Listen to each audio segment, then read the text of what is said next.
Hello students, NCERT Class 10 Science இருக்கிற Chapter 3 Metals and Non-Metals. So இந்த சாப்டருடைய Part 7 video தான் நம்ம இப்போ பார்க்க போகிறோம். அதில் How do metals and non-metals react இந்த டாப்பிக்கை பற்றி நம்ம டிஸ்கஸ் பண்ணுவோம். அதுக்கு முன்னாடி சேனலை சப்ஸ்கிரைப் பண்ணாதவங்க சப்ஸ்கிரைப் பண்ணிக்கோங்க. பக்கத்தில் இருக்க பெல் சிம்பலையும் கிளிக் பண்ணிக்கிட்டிங்கன்னா நம்ம அடுத்த வீடியோஸ் போடும்போது உங்களுக்கு வந்து நோட்டிஃபிகேஷன் தெரியும். ஓகே, சரி, இப்போ நம்ம How do metals and non-metals react, மெட்டல்ஸும் நான் மெட்டல்ஸும் எப்படி ரியாக்ட் ஆகுது இதை பார்க்கறதுக்கு முன்னாடி நம்ம இதுக்கு முன்னாடி பார்க்கலாம் என்ன பார்த்துருக்கோம். மெட்டல்ஸ் மட்டும் நமக்கு ஆசிடோட எப்படி ரியாக்ட் ஆகுது, வாட்டரோட எப்படி ரியாக்ட் ஆகுது, அதர் மெட்டல் சால்ட்ஸோட எப்படி ரியாக்ட் ஆகுது, இதெல்லாம் பற்றி நம்ம டீட்டெயிலாக பார்த்துருக்கோம். ஓகேங்களா, சரி, இப்போ மெட்டல்ஸும் நான் மெட்டல்ஸும் எப்படி ரியாக்ட் ஆகுது. சரி, முதல்ல அதுக்கு முன்னாடி இதெல்லாம் ஏன் ரியாக்ஷன், கெமிக்கல் ரியாக்ஷன்லாம் நடக்கணும், மெட்டல்ஸ் நான் மெட்டல்ஸ்லாம் ஏன் ரியாக்ட் ஆகணும், இதெல்லாம் பற்றி பார்ப்போம். அதுக்கு நோபல் கேஸை பற்றி நம்ம தெரிஞ்சுக்கணும். நோபல் கேஸ் இல்லைனா இன்னர் கேஸ்ன்னு சொல்லுவாங்க. இது எங்கே நமக்கு நோட் பண்ணியிருப்பாங்க அப்படின்னு பார்த்தீங்கன்னா பீரியாடிக் டேபிள் நம்ம படிச்சிருக்கோம் இல்லைங்களா. அதில் வந்து லாஸ்ட் காலமில் இருக்கும் ஹீலியம், நியான், ஆர்கான், கிரிப்டான். இந்த நம்ம டேப்லெட் காலத்தில் கொடுத்துருக்கோம் பார்த்தீங்களா, ஹீலியம், நியான், ஆர்கான், இந்த மாதிரி கிரிப்டான், ஜெனான், இந்த மாதிரி நோபல் கேஸஸ்லாம் இருக்கும். அதை இன்னர் கேஸஸ்ன்னு சொல்லுவாங்க. ஓகே, ஸோ அதோட ஸ்ட்ரக்சர் பார்த்தீங்க அப்படின்னா நம்ம ஆல்ரெடி வந்து பார்த்தீங்க அப்படின்னா நமக்கு அதோட ஒரு எலமெண்ட்னு எடுத்துக்கிட்டோம்னா அதோட ஆட்டம் பற்றி தெரியும். ஆட்டமில் என்ன இருக்கும் அப்படின்னு பார்த்தீங்கன்னா சென்டரில் நியூக்ளியஸ் இருக்கும். நியூக்ளியஸ்க்குள்ளே புரோட்டானும் நியூட்ரானும் இருக்கும். அதை சுற்றி எலக்ட்ரான் என்ன பண்ணுவோம், ஒரு ஆர்பிட்டில் சுற்றி வந்துட்டு இருக்கும். ஸோ அந்த மாதிரி சுற்றி வர ஆர்பிட்டை நம்ம என்ன சொல்லுவோம்னு பார்த்தீங்கன்னா ஷெல்ஸ்ன்னு சொல்லுவோம். ஓகேங்களா, ஸோ இதில் வந்து இதெல்லாம் நம்ம வந்து 9th படிச்சிருக்கோம். ஜஸ்ட் நமக்கு இதை தேவை அப்படிங்கிறதுனால ஒரு சின்ன இன்ட்ரோடக்ஷன் மாதிரி. ஓகேங்களா, சரி, இப்போ நம்ம வந்து எதை பற்றி படிச்சிருக்கோம்னு பார்த்தீங்கன்னா K shell, L shell, M shell, N shell, இந்த மாதிரி நிறைய வந்து ஷெல்ஸ் பற்றி நம்ம படிச்சிருக்கோம். ஸோ அதில் ஒவ்வொரு ஷெல்லையும் எவ்வளோ எலக்ட்ரான்ஸ் ஃபில் ஆகணும் அப்படிங்கிற நம்பர் கவுண்டிங் இருக்குது நமக்கு. ஓகே, ஸோ அதில் பார்த்தீங்கன்னா இந்த நோபல் கேஸை பொறுத்தவரையிலும் அதனுடைய வேலன்ஸ் செல், வேலன்ஸ் செல்ஸ்னால் என்ன, கடைசி செல் இல்லைங்களா. ஸோ அப்போ அந்த நோபல் கேஸை பொறுத்தவரை அதில் கடைசி செல்ஸ் வந்து பார்த்தீங்க அப்படின்னா நமக்கு கம்ப்ளீட்டாக ஃபில் ஆகிருக்கும். அதில் எத்தனை எலக்ட்ரான் ஃபில் ஆகலாங்கிற வேக்கன்சி இருக்குதோ அந்த வேக்கன்சியில் ஃபுல்லாக எலக்ட்ரான் ஃபில் ஆகிருக்கும். ஓகேங்களா, அந்த லாஸ்ட் வேலன்ஸ் செல்ஸில் நமக்கு வந்து கேப்பே இருக்காது, வேக்கண்ட்டே இருக்காது, ஃபுல்லாக ஃபில் ஆகிருக்கும். அந்த மாதிரி ஃபில் ஆனால் தான் அது நோபல் கேஸ் இல்லைன்னா இன்னர் கேஸ்ன்னு சொல்லுவோம். ஸோ அந்த மாதிரி ஃபில் ஆனாலும் என்ன இது பார்த்தீங்கன்னா அது லிட்டில் கெமிக்கல் ஆக்டிவிட்டி, அந்த மாதிரி ஃபுல்லாக ஃபில் ஆனதுனால அது நிறைய கெமிக்கல் ஆக்டிவிட்டியில் இன்வால்வ் ஆகாது. ஏன் அப்படின்னு பார்த்தீங்கன்னா அதுக்குலாம் ஃபுல்லாக எல்லா எலக்ட்ரான்ஸும் இருக்கே. ஸோ அதனால் அது வந்து ஸ்டேபிளாக இருக்கும். ஓகேங்களா, ஸோ அதனால நிறைய கெமிக்கல் ஆக்டிவிட்டியில் அது வந்து இன்வால்வே ஆகாது. அப்போ மெட்டல்ஸ் அண்ட் நான் மெட்டல்ஸ்லாம் பார்த்தீங்கன்னா அதோட வேலன்ஸ் செல்ஸ் ஃபில் ஆகாமல் இருக்குது. அதனால் என்ன ஆகுது அப்படின்னு பார்த்தீங்கன்னா அது ஃபில் பண்ணுறதுக்காக அது நிறைய கெமிக்கல் ஆக்டிவிட்டியில் இன்வால்வ் ஆகுது. அப்போ therefore explain the reactive of elements has the tendency to attain the complete filled valence cells. அப்போ அதோட வேலன்ஸ் செல்ஸை கம்ப்ளீட்டாக அது ஃபில் பண்ணணும். அதோட அந்த வேலன்ஸ் செல்ஸில் கூடிய அந்த கேப் அதெல்லாம் என்ன பண்ணணும், அது எவ்வளோ எலக்ட்ரான் ஃபில் ஆகணுமோ அவ்வளோ வேக்கன்ஸ் அதில் இருக்கும். அதை வந்து கம்ப்ளீட்டாக அது ஃபில் பண்ணணும். அதனால் என்ன பண்ணணும்னா கெமிக்கல் ரியாக்ஷனில் கெமிக்கல் ஆக்டிவிட்டியில் இன்வால்வ் ஆகிட்டே இருக்கும். ஓகேங்களா, சரி, இதை நம்ம தெரிஞ்சுக்கிறதுக்கு நம்ம புக்கில் என்ன பண்ணியிருக்காங்கன்னா ஒரு டேப்லெட் காலம் மாதிரி கொடுத்துருக்காங்க. அதில் நமக்கு தேவையானதெல்லாம் நான் தனித்தனியாக என்ன பண்ணியிருக்கேன், ஸ்ப்ளிட் பண்ணி போட்டிருக்கேன். Let us have the look at the electronic configuration of noble gas and some metals and non-metals. So இதோட இதெல்லாம் பார்த்தீங்க அப்படின்னா ஃபர்ஸ்ட் நோபல் கேஸ் நம்ம படித்தோம் இல்லையா, அதை பற்றி பார்ப்போம். நோபல் கேஸ் பார்த்தீங்க அப்படின்னா ஹீலியம், நியான், ஆர்கான், இந்த 3 கேஸை பற்றி நம்ம கொடுத்துருக்காங்க. ஹீலியமை பொறுத்தவரைக்கும் 2 அட்டாமிக் நம்பர் இருக்குது. அப்போ நம்ம ஃபஸ்ட் என்ன பண்ணுவோம், கே ஷெல்லை எடுப்போம். இதெல்லாம் நம்ம 9th படிச்சிருக்கோம். ஜஸ்ட் உங்களுக்கு இதில் என்ன கொடுத்துருக்காங்க மட்டும் எக்ஸ்பிளைன் பண்ணுறேன். கே ஷெல் நம்ம கொடுத்துருக்காங்க. ஸோ கே ஷெல் ஃபஸ்ட்டு செல்லாக இருக்குமா, அதில் எத்தனை வேக்கன்சி இருக்கும், எத்தனை எலக்ட்ரான் ஃபில் ஆகிறதுக்கு வேக்கன்சி இருக்கும், ரெண்டு எலக்ட்ரான் ஃபில் ஆகலாம். ஓகேங்களா, ஸோ அந்த 2 வேக்கன்ட் தான் இருக்குது. இப்போ அந்த 2 வேக்கன்ட்லையும் போய் இந்த எலக்ட்ரான் போய் நமக்கு என்ன ஆகுது அப்படின்னு பார்த்தீங்கன்னா ஃபில் ஆகிடும். ஓகேங்களா, அப்போ ஃபுல்லாக ஃபில் ஆகிடுச்சா, ஸோ அதுக்கு மேலே நமக்கு எலக்ட்ரானும் இல்லை, அதுக்கு மேலே நமக்கு ஷெல்லும் தேவையில்லை. அப்போ லாஸ்ட் செல் கே ஷெல் தான், அது ஃபுல்லாக ஃபில் ஆகிடுச்சு. Okay, completely fill. ஹீலியத்தை பொறுத்தவரை, நியானை பொறுத்தவரை பார்த்தீங்கன்னா 10 அட்டாமிக் நம்பர். அப்போ எத்தனை எலக்ட்ரான் இருக்கும், 10 எலக்ட்ரான் இருக்கும். கே ஷெல்லில் எத்தனை ஃபில் ஆகலாம், 2 ஃபில் ஆகலாம். சரி, அடுத்த ஷெல்லுக்கு நம்ம போவோம். அடுத்த ஷெல் வந்து என்னது, எல் ஷெல். எல் ஷெல் எத்தனை ஃபில் ஆகலாம், எத்தனை வேக்கன்ஸ் இருக்குன்னு பார்த்தீங்கன்னா அதில் வந்து 8 வேக்கன்ட் இருக்குது. ஓகே, ஸோ அப்போ அதில் 8 வேக்கன்ட் இருக்குது, நம்மள்கிட்ட இருக்கிறதும் 8 எலக்ட்ரான் தான் மீதி. அப்போ அந்த மீதி இருக்க 8 எலக்ட்ரானும் ஃபுல்லாக எல் செல்லில் போய் ஃபில் ஆகிடுது. அப்போ நமக்கு லாஸ்ட் செல் எதுவாகும், எல் ஷெல் தான் லாஸ்ட் செல். அப்போ லாஸ்ட் செல் ஃபில் ஆகிடுச்சு. ஓகேங்களா, சரி, அதே மாதிரி ஆர்கான் பாருங்கள். ஆர்கானில் 18 atomic number. So first K ஷெல்லில் 2 ஃபில் ஆகிடும், அடுத்தது எல் ஷெல்லில் 8 ஃபில் ஆகிடும், அடுத்தது எம் ஷெல்லுக்கு போகிறோம். எம் ஷெல்லையும் நமக்கு எத்தனை வேக்கண்ட் இருக்குன்னு பார்த்தீங்கன்னா 8 வேக்கண்ட் தான் இருக்குது. அந்த 8 வேக்கண்ட்லேயும் நமக்கு மீதி இருக்க அந்த ரிமைனிங் இருக்கக்கூடிய 8 எலக்ட்ரான்ஸ் போய் நமக்கு என்ன ஆகுது, ஃபில் ஆகிடுது. அப்போ நமக்கு லாஸ்ட் ஷெல் என்னவாகுது, எம் ஷெல் ஆகுது, அதுவும் ஃபுல்லாக கம்ப்ளீட்டாக ஃபில் ஆகிடுச்சு. அப்போ நோபல் கேஸை பொறுத்தவரையிலும் லாஸ்ட் பேலன்ஸ் ஷெல் பார்த்தீங்க அப்படின்னா ஃபில் ஆனதாக இருக்குது. அதனால தான் அது வந்து கெமிக்கல் ஆக்டிவிட்டியில் இன்வால்வ் ஆகாது. ஓகேங்களா? சரி, அப்போ மெட்டல் நான் மெட்டல்ஸுக்கு நமக்கு என்ன ஆகும்னு பார்த்தீங்கன்னா எலக்ட்ரான்ஸ் கம்மியாக இருக்கும். அதை நம்ம ஃபில் பண்ணுறதுக்காக தான் அது வந்து ரியாக்ஷனே நடக்குது. சரி, இப்போ நம்ம அதை பற்றி பார்ப்போம். இதில் வந்து நம்ம என்ன பண்ணுவோம் அப்படின்னு பார்த்தீங்கன்னா, எக்ஸாம்பிளுக்கு நம்ம புக்கில் கொடுத்துருக்கிறதுல மெட்டல்ஸ் என்னன்னு பார்த்தீங்கன்னா சோடியமை எடுத்துக்கிறோம். ஓகே, ஸோ அடுத்தது நான் மெட்டல் என்ன பண்ணலாம், குளோரினை எடுத்துக்கலாம். ஸோ சோடியத்தை பொறுத்தவரையிலும் 11 அட்டாமிக் நம்பர். ஓகே, ஸோ அப்போ கே ஷெல் எத்தனை ஃபில் பண்ணலாம், 2 ஃபில் பண்ணலாம். எல்லில் 8 ஃபில் பண்ணலாம். எம்மில் எத்தனை ஃபில் பண்ணலாம், நம்ம ஆல்ரெடி படித்தோமே 8 ஃபில் பண்ணலாம்.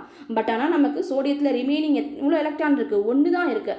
அப்போ மீதி 6 வேக்கண்ட் இருக்குது. அந்த 6 வேக்கண்ட்டுக்கும் நம்ம ஆளை தேட முடியுமா, இல்லை, கொஞ்சம் கஷ்டம் இல்லைங்களா? அதனால் நம்ம என்ன பண்ணலாம், ஒருத்தரை நம்ம வந்து என்ன பண்ணலாம், அதுலேருந்து ரிமூவ் பண்ணிட்டோன்னு வச்சுக்கோங்களேன், லூஸ் பண்ணிட்டோன்னு வச்சுக்கோங்களேன், நமக்கு லாஸ்ட் ஷெல் என்னவாகும், எல் ஷெல் ஆகும். அப்போ எல் ஷெல் என்ன ஆகும், கம்ப்ளீட்டாக ஃபில் ஆகிருக்கும் இல்லைங்களா? ஸோ அப்போ நம்ம ஸ்டேபிள் ஆகிடலாம்ல. ஸோ அப்போ சோடியம் என்ன பண்ணுன்னா, அவங்க லாஸ்ட்டாக அந்த ஒருத்தர் இருக்காங்க பார்த்தீங்களா, அவங்கள லூஸ் பண்ண தான் ட்ரை பண்ணும். அடுத்தது குளோரின் எடுத்து பார்த்தோன்னு வச்சுக்கோங்களேன். இது வந்து குளோரின் நான் மெட்டலில் வந்து குளோரின் பார்த்தீங்கன்னா அட்டாமிக் நம்பர் 17 இருக்குது. சரி, இது எப்படி அதோட ஸ்ட்ரக்சர் வந்து ஃபில் ஆகுதுன்னு பார்த்தீங்கன்னா 2 ஃபில் ஆகிடுச்சு, அடுத்தது எல்ல 8 ஃபில் ஆகிடுச்சு, எம்மில் 7 ஃபில் ஆகிடுச்சு. பட் ஆனால் அவங்களுக்கு ஒருத்தர் தான் தேவை. அவங்க ஒருத்தரை ஈஸியாக வாங்கிடலாம் யார்ட்டையாவது. ஓகேங்களா? ஸோ அப்போ என்ன பண்ணுன்னா, சோடியத்துலேருந்து ஒன்று அது வாங்கிட்டு என்ன ஆகும், அது எம் ஷெல்லு ஃபுல்லாக கம்ப்ளீட்டாக ஃபில் ஆகி ஸ்டேபிள் ஆகி ட்ரை பண்ணும். அப்போ இந்த ரியாக்ஷன் தான் நம்ம கெமிக்கல் ரியாக்ஷன். இந்த மாதிரி சோடியமும் குளோரினும் அதோட வேலன்ஸ் செல்ஸை ஃபில் பண்ணுறதுக்கு, கம்ப்ளீட் பண்ணுறதுக்கு நமக்கு என்ன பண்ணுது, ட்ரை பண்ணுற அந்த ரியாக்ஷன் தான் கெமிக்கல் ரியாக்ஷன். ஓகேங்களா? ஸோ இப்போ sodium atom has 1 electron in its outer most shell. அது சோடியம் ஆட்டத்தை பொறுத்தவரையிலும் 1 எலக்ட்ரான் அவுட்டர் மோஸ்ட் ஷெல்லில் இருக்குது. If it loses the electron from its M shell, then its L shell now become the outer most shell. அப்போ என்ன பண்ணுது, இது ஒரு எலக்ட்ரான் லூஸ் பண்ணிடுச்சு அப்படின்னா எம் ஷெல் நமக்கு வந்து அவுட்டர் மோஸ்ட் ஷெல்லாக இருக்காது, அது இதாகிடும் இல்லைங்களா? அப்போ எல் ஷெல் தான் நமக்கு அவுட்டர் மோஸ்ட் ஷெல்லாக இருக்கும். Okay, and that has the stable acted. அப்போ நமக்கு அவுட்டர் மோஸ்ட் ஷெல் என்ன ஆகும், ஃபுல்லாக ஃபில் ஆகிடுச்சு. 8 எலக்ட்ரான் ஃபில் ஆகிற அவுட்டர் மோஸ்ட் ஷெல்லை நம்ம ஆக்டட்னு சொல்லுவோம். ஸோ இதை 9th நம்ம படிச்சிருக்கோம் இல்லைங்களா? ஆக்டட்னு சொன்னால் 8 எலக்ட்ரான் ஃபில் ஆகிருக்கணும். ஸோ அப்போ அந்த வந்து ஃபுல்லாக ஃபில் ஆகிருக்கு, அதனால ஸ்டேபிளான ஒரு ஆக்டட் பொசிஷனுக்கு இது வந்துருச்சு. ஓகே, சோடியம் கம்ப்ளீட் ஆகிடுச்சு. இப்போ அடுத்தது இன்னொன்று நம்ம நோட் பண்ணணும். என்ன அப்படின்னு பார்த்தீங்கன்னா, நியூக்ளியஸை பொறுத்தவரைக்கும் அதில் புரோட்டான் இருக்கும், நியூட்ரான் இருக்குன்னு சொன்னோம். புரோட்டானுக்கு ப்ளஸ் சார்ஜ். ஓகேங்களா? எலக்ட்ரானுக்கு எப்படி வந்து ஆர்பிட்டை சுற்றி வர எலக்ட்ரானுக்கு மைனஸ் சார்ஜ் இருக்குதோ அதே மாதிரி புரோட்டானுக்கு ப்ளஸ் சார்ஜ். அப்போ எத்தனை நெகட்டிவ் சார்ஜ் எலக்ட்ரான்ஸ் வந்து ஆர்பிட்டில் சுற்றி வருதோ அத்தனை நம்பர் ஆஃப் புரோட்டான்ஸ் வந்து நமக்கு என்ன இருக்கும், நியூக்ளியஸ்குள்ளே இருக்கும். சரி, இது சோடியம் வந்து ஒன்று லூஸ் பண்ணிடுச்சு, எலக்ட்ரான் தான் லூஸ் ஆச்சு, புரோட்டான் லூஸ் ஆகுமா, இல்லைங்களா? அப்போ புரோட்டான் நியூக்ளியஸில் தான் இருக்குது. அப்போ எத்தனை புரோட்டான் இருக்கும் அப்படின்னு பார்த்தீங்கன்னா 11 புரோட்டான்ஸ் இருக்கும். அப்போ the nucleus of this atom still has 11 protons but the number of electrons has become 10. Electron 10 ஆயிடுச்சு, ஆனால் புரோட்டான் 11 புரோட்டான்ஸ் அப்படியே இருக்குது. So that is the net positive charge give us the sodium cation Na+. அப்போ இந்த மாதிரி loose பண்ணிவிட்டு 10 எலக்ட்ரான்ஸை மட்டும் வச்சிட்ருக்க அந்த சோடியத்துக்கு எந்த சார்ஜ் அதிகமாக இருக்கும், பாசிட்டிவ் சார்ஜ் அதிகமாக இருக்கும். ஏன்னா புரோட்டான்ஸ் சார்ஜ் அதிகமாக இருக்குது, அப்போ புரோட்டான்ஸோட சார்ஜ் அதிகமாக இருக்கும். அப்போ நம்ம அந்த மாதிரி ஒரு எலக்ட்ரானை லூஸ் பண்ணதுக்கு அப்புறம் அதை நம்ம என்ன நோட் பண்ணுவோம்னா Na+ நோட் பண்ணுவோம். A+ நோட் பண்ணுறோம், அதில் பாசிட்டிவ் சார்ஜ் அதிகமாக இருக்குது அப்படிங்கிறதுனால. அப்போ இந்த ஸ்ட்ரக்சர் நம்ம என்ன சொல்லலாம் அப்படின்னு பார்த்தீங்கன்னா கேட்டயான் அப்படின்னு சொல்லலாம். ஓகேங்களா? கேட்டயான் சொல்லலாம். கேட்டயானா பாசிட்டிவ் சார்ஜ் அதிகமாக இருக்கக்கூடிய அயானிக் காம்பவுண்ட்ஸ். ஓகே, சரி, இப்போ அது வந்து பார்த்தீங்கன்னா on the other hand chlorine has 7 electrons in its outermost shell and it's require one more electron to complete this octet. அதே நேரத்தில் குளோரின் என்ன பண்ணுச்சு, அதோட அவுட்டர் மோஸ்ட் ஷெல்ல ஆக்டெட் கொண்டு வரத்துக்கு அதுக்கு ஒரு எலக்ட்ரான் தேவைப்பட்டுச்சு. அப்போ அந்த ஒரு எலக்ட்ரானை இது வந்து என்ன பண்ணிக்கும், இது லூஸ் பண்ண ஒரு எலக்ட்ரானை அது கெயின் பண்ணிக்கும். அப்போ அது எப்படி மாறும் அப்படின்னு பாருங்க. இப்போ வந்து பார்த்தீங்க அப்படின்னா இந்த sodium and chlorine were to react, அப்படி ரெண்டும் சேர்ந்து ரியாக்ட் ஆகுது. ரியாக்ட் ஆகும்போது இந்த electron lost by the sodium would be taken up by chlorine. அப்போ சோடியம் வந்து எலக்ட்ரானை வந்து கொடுக்குது, அப்போ வந்து குளோரின் என்ன பண்ணுது, எலக்ட்ரானை வாங்கிக்குது. ஸோ அப்போ ரெண்டு பேரும் சேர்ந்து ஆக்டெட் ஸ்ட்ரக்சருக்கு வந்துடுறாங்க. After gaining an electron the chlorine atom get unit negative charge. அப்போ குளோரினுக்கு என்னவாகும், குளோரினை பொறுத்தவரையிலும் ஒரு நெகட்டிவ் எலக்ட்ரான்ஸ் அதிகமாயிடும். பட் புரோட்டான் நம்ம அதிகமாகுமா, ஆகாது. ஏன்னா நியூக்ளியஸ்ல இருக்க புரோட்டான் அதிகமாக முடியாது இல்லைங்களா. ஸோ அப்போ புரோட்டான் நமக்கு 17 தான் இருக்கும், ஆனால் எலக்ட்ரான் நமக்கு என்னாச்சு 18 ஆயிடுச்சு. ஓகே, ஸோ அப்போ குளோரின் ஆட்டம் எப்படி மாறுச்சு, after gaining the electron the chlorine atom get a unit negative charge because its nucleus has 17 protons and there are 18 electrons in its K, L and M shell. இந்த 3 ஷெல்லையும் நம்ம add பண்ணால் நமக்கு எவ்வளோ electrons வருதானா, 18 electrons வருது. ஓகேங்களா, சரி. அப்போ chlorine நம்ம எப்படி நோட் பண்ணணும், this give us the chloride ion Cl minus. அப்போ Cl மைனஸ் நிறைய, அதாவது நெகட்டிவ் சார்ஜ் அதிகமாக இருக்கக்கூடிய குளோரினா இது மாறிடுச்சு. அப்போ இதை ஆனையான் அப்படின்னு நம்ம நோட் பண்ணணும். ஓகேங்களா, Cl மைனஸ்ன்னு நோட் பண்ணணும். So both of these elements can be give and take. அப்போ ரெண்டு எலமெண்ட்ஸும் சேர்ந்து கொடுத்து வாங்கிக்கிச்சு. அப்போ இங்கே ஒரு கெமிக்கல் ரியாக்ஷன் நடந்துச்சு. இது எலக்ட்ரான்ஸை கொடுக்குது, அது வாங்கிக்குது. அப்போ இங்கே ஒரு கெமிக்கல் ரியாக்ஷன் நடந்துச்சு.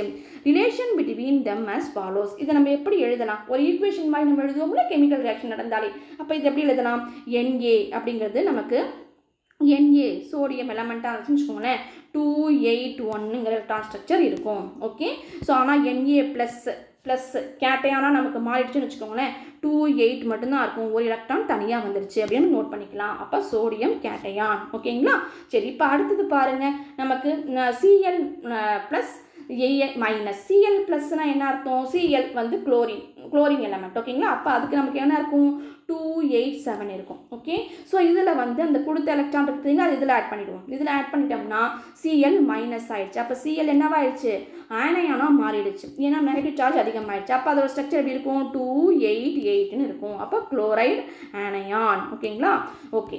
ஸோ இப்போ இதை நம்ம டாட் ஸ்ட்ரக்சரில் எழுதணும். ஓகேங்களா, ஸோ இது பேர் டாட் ஸ்ட்ரக்சர்னு சொல்லுவாங்க. இதை பற்றி டீட்டெயிலாக நம்ம நெக்ஸ்ட் சாப்டர் வந்து கார்பன் சாப்டர், அதில் நமக்கு நிறைய டாட் ஸ்ட்ரக்சர் வரும். அப்போ நம்ம போடும்போது நமக்கு தெரியும். ஸோ இதில் பொறுத்தவரை நம்ம இப்போ என்ன நோட் பண்ணணும் பார்த்தீங்கன்னா, Na வந்து ஒரு எலக்ட்ரானை கொடுக்க போகுது, அதை நம்ம வந்து ஒரு டாட் மாதிரி போட்டுக்குவோம். இதான் ஒரு எலக்ட்ரான். ஓகேங்களா, ப்ளஸ் Cl வந்து ஒரு எலக்ட்ரானை வாங்க போகுது. பட் ஆனால் அதோட லாஸ்ட் ஆர்பிட்டில் எத்தனை எலக்ட்ரான்ஸ் இருக்குது, 7 எலக்ட்ரான்ஸ் ஆல்ரெடி இருக்குது இல்லைங்களா. அந்த 7 எலக்ட்ரான்ஸையும் நம்ம வந்து கிராஸ் சிம்பிளில் போட்டிருக்கோம். ஓகே, சரி. இந்த ஒரு எலக்ட்ரான் இந்த இடத்துல வரப்போகுது. அப்போ நம்ம சேர்த்து நம்ம கம்பைன் பண்ணி எப்படி எழுதலாம், டாட் ஸ்ட்ரக்சரில் Na ப்ளஸ்ஸு இந்த Cl வாங்கிக்கிச்சு இல்லைங்களா, அந்த டாட் தான் இங்கே வந்துருச்சு.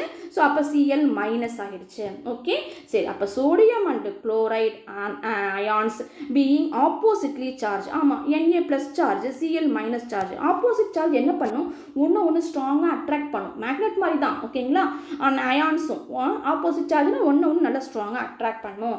அப்போ attract each other and are held by strong electrostatic force. அப்போ ஸ்ட்ராங்காக அட்ராக்ட் பண்ணுதா, அப்போ ரெண்டும் நடுவில் நல்ல ஸ்ட்ராங்கான, நம்ம படிச்சிருப்போம் மேக்னெட்டிக் ஃபோர்ஸ்னு, அந்த மாதிரி இந்த மாதிரி ஒரு ஸ்ட்ராங் எலக்ட்ரோஸ்டாட்டிக் ஃபோர்ஸ் உருவாகுது of attraction to exist as sodium chloride. இந்த அட்ராக்ஷனால் நமக்கு சோடியம் குளோரைட் அப்படிங்கிற ஒரு காம்பவுண்ட் கிடைக்குது.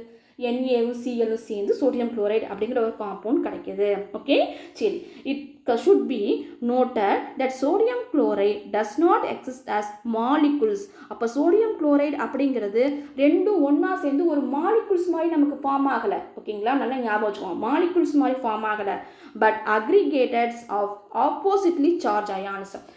நிறைய, அதாவது ப்ளஸ் சார்ஜ் நிறைய, மைனஸ் சார்ஜ் நிறைய, ரெண்டும் சேர்ந்து அக்ரிகேட் ஆகி, அதாவது சார்ஜஸ் எல்லாம் சேர்ந்து அப்படியே நம்ம குவியலாக எப்படி கிடைக்கும், அப்படியே ரெண்டு குவிச்சு வச்ச மாதிரி NaCl. ஓகேங்களா, ஸோ அந்த மாதிரி சார்ஜஸ் எல்லாம் சேர்த்து வச்சா அப்படி இருக்கும். அந்த மாதிரி நமக்கு வந்து கிடச்சிருக்குது NaCl அப்படிங்கிறது. ஆனால் தனியாக NaCl ஒரு மாலிகுல்ஸே நமக்கு ஃபார்ம் ஆகலை. ஓகேங்களா, ஸோ அதை ஞாபகம் வச்சுக்கோங்க. சார்ஜஸ்லாம் சேர்ந்து உருவான ஒரு பஞ்ச். ஓகேங்களா, ஸோ அந்த மாதிரி ஞாபகம் வச்சுக்கோங்க. அந்த மாதிரி தான் நமக்கு உருவாகிருக்கு. மொத்தமாக ஒரு மாலிகுலாக NaCl மாலிகுலாக நமக்கு உருவாகலை. ஓகே, அது ஒரு காம்பவுண்ட்ஸ், அவ்வளோதான். ஓகே, இப்போ அடுத்தது பாருங்கள், இதே மாதிரி இன்னொரு எக்ஸாம்பிள் பார்ப்போம். இன்னொரு எக்ஸாம்பிளில் நமக்கு என்ன கொடுத்துருக்காங்கன்னு பார்த்தீங்கன்னா, மெட்டல்ஸில் மெக்னீஷியம் கொடுத்துருக்காங்க. ஓகே, ஸோ மெக்னீஷியம் எடுத்துப்போம். மெக்னீஷியத்துக்கு அட்டாமிக் நம்பர் எத்தனை, 12. ஸோ அப்போ 12னா K ஷெல்லில் 2 ஃபில் ஆகும், L ஷெல்லில் 8 ஃபில் ஆகுது. மீதி நமக்கு ரிமைனிங் எவ்வளோ இருக்குது, 2 இருக்குது. M ஷெல்லை பொறுத்தவரை எத்தனை வேக்கண்ட் இருக்கும், 8. 2 ஃபில் ஆகிடும். பட் ஆனால் 6 இருக்குமே, 6 வேக்கண்ட்டுக்கும் நம்ம ஆள் தேட முடியுமா?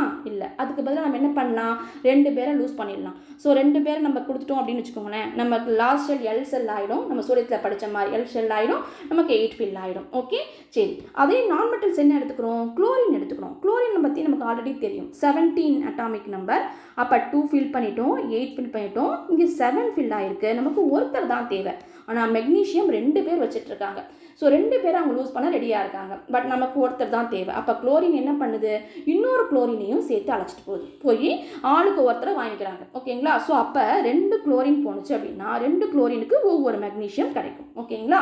ஸோ ஒரு மெக்னீஷியத்தோட எலக்ட்ரான்ஸ் அப்படி கிடைக்கும். அப்படி கிடைச்சினா என்ன ஆகும், அது வேலன்ஸ் ஷெல்லில் ஃபில் பண்ணிடும். ஓகேங்களா? Let us see the formation of one more ionic compound, magnesium chloride. அப்போ நமக்கு 2 சேர்ந்து மெக்னீஷியம் குளோரைடு அப்படிங்கிற ஒரு அயானிக் காம்பனண்ட்டை நம்ம கொடுக்க போகுது. அயான்ஸ் சேர்ந்து தானே உருவாகுது, அயானிக் காம்பனண்ட்னு சொல்லுவோம். அதை கொடுக்க போகுது. ஓகேங்களா? சரி, அது எப்படி கொடுத்துச்சுங்கிற ரியாக்ஷனை மட்டும் நம்ம இங்கே எழுதியிருக்கோம். இதை மட்டும் நான் எக்ஸ்பிளைன் பண்ணிடுறேன். எம்ஜியை பொறுத்தவரை நமக்கு எத்தனை இருக்குது, 2 8 8 2. இங்கே எம்ஜியாக இருக்கும்போது, எம்ஜி எலமெண்ட் மெக்னீஷியம் எலமெண்ட்டாக இருக்கும்போது 2 8 2 இருக்குது.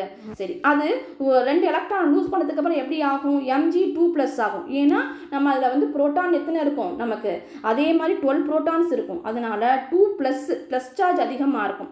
ஓகேங்களா? 2 எலக்ட்ரான் அது லூஸ் பண்ணதுனால 2+. அப்போ மெக்னீஷியம் கேட்டையானா நமக்கு மாறிடுச்சு. சரி, குளோரின் என்ன பண்ணுது, அதில் இருக்க ஒரு எலக்ட்ரான், ஒரு குளோரின் தான் நம்ம போட்டிருக்கோம் இல்லைங்களா, 2 8 7 ஒரு குளோரின் தான் போட்டிருக்கோம். அப்போ அது ஒரு எலக்ட்ரானை தான் வாங்கிக்கிச்சு, Cl- குளோரினால் 1 தான் வாங்க முடியும். ஏன்னா லாஸ்ட் ஆர்பிட்டில் அதுக்கு 1 போதும் இல்லைங்களா? அப்போ 2 8 8 8 ஆச்சு, நமக்கு குளோரைடு அணையானா மாறிடுச்சு. ஓகேங்களா? சரி, ஆனால் நமக்கு நம்ம என்ன சொன்னோம், 2 குளோரின் அழைச்சிட்டு போச்சுன்னு சொன்னோமா, இந்த பாருங்கள் டாட் ஸ்ட்ரக்சரில் போட்டிருக்கோம். எம்ஜி வந்து 2 எலக்ட்ரானை லூஸ் பண்ணதுக்கு ரெடியாக இருக்குது. அப்போ ஒரு குளோரின் போய் அதுக்கு ஒன்றை வாங்கிக்கும், இன்னொரு குளோரின் போய் இன்னொன்று வாங்கிக்கும். ஓகேங்களா? சரி, இதை நம்ம எப்படி எழுதுறது ஈக்குவேஷனில், Mg2+ plus ions cations, magnesium cations. அதே மாதிரி Cl2 போட்டிருக்கோம் பார்த்தீங்களா? அப்போ 2 குளோரினுக்கும் இதே மாதிரி டாட் ஸ்ட்ரக்சர், 2 குளோரின் இருக்குன்னு அர்த்தம். ஓகேங்களா? ஸோ அதனால 2 போட்டிருக்கோம். அப்போ ஒரு குளோரின் இருந்து இதே மாதிரி இன்னொரு குளோரின் நமக்கு இருக்குது அதில். ஓகேங்களா? அதில் மெக்னீஷியம் குளோரைடு காம்பவுண்டில் இந்த மாதிரி Cl வந்து 2 குளோரின் இருக்குது அப்படின்னா Cl வந்து 2 இருக்குது. அதனால தான் நம்ம இங்கே வந்து 2 போட்டிருக்கோம். ஓகேங்களா? ஸோ அப்போ 2 Cl நமக்கு இருக்குது. அப்போ மெக்னீஷியமும் 2 Cலும் சேர்ந்து மெக்னீஷியம் குளோரைடு அப்படிங்கிறது நமக்கு ஃபார்ம் ஆயிருக்கு. ஓகேங்களா? சரி, இப்போ இந்த மாதிரி உருவாகிற காம்பவுண்ட், இந்த compounds formed in this manner by this transfer of electrons from a metal and a non-metal are known as ionic compounds or electrovalent compounds.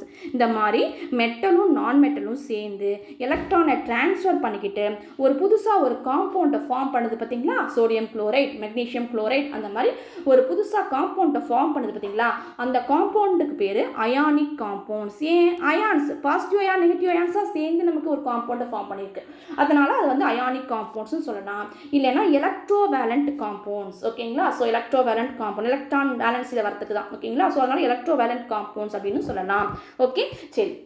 இப்படி தான் வந்து பார்த்தீங்கன்னா மெட்டல்ஸும் நான் மெட்டலும் கெமிக்கல் ரியாக்ஷன் பண்ணுது. அந்த மாதிரி கெமிக்கல் ரியாக்ஷன் பண்ணி நமக்கு வந்து ஒரு அயானிக் காம்பவுண்ட்ஸும் இல்லைன்னா ஒரு எலக்ட்ரோவேலண்ட் காம்பவுண்ட்ஸும் நமக்கு உருவாக்குது. ஓகே, ஸோ இதுதான் வந்து மெட்டல் நான் மெட்டலுக்கான ரியாக்ஷன். ஸோ சொன்னதெல்லாம் உங்களுக்கு ஈஸியாக புரிஞ்சிருக்கும்னு நினைக்கிறேன். இந்த வீடியோ உங்களுக்கு பிடிச்சிருந்தா லைக் பண்ணுங்கள், உங்கள் ஃப்ரெண்ட்ஸ்க்காக ஷேர் பண்ணுங்கள், மறக்காமல் சப்ஸ்கிரைப் பண்ணுங்கள்.